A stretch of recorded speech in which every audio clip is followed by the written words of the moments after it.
Johor உளுத்ராம் police நிலையத்தை தாக்கிய சந்தேக நபர் ஜே.ஐ. ஜமாஅ இஸ்லாமியா குழுவைச் சேர்ந்தவன் என்பது உறுதிப்படுத்தப்பட்டுள்ளது.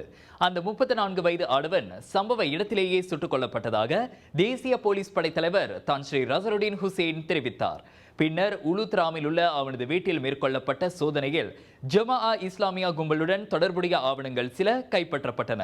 அதனைத் தொடர்ந்து ஜமாஅ இஸ்லாமியா கும்பலைச் சேர்ந்தவர்கள் என சந்தேகிக்கப்படும் 15 வயதுக்கும் 62 வயதுக்கும் இடைப்பட்ட அவ்வாடவனின் குடும்ப உறுப்பினர்கள் மேல் விசாரணைக்காக தடுத்து வைக்கப்பட்டுள்ளதையும் ரசருடீன் உறுதிப்படுத்தினார்.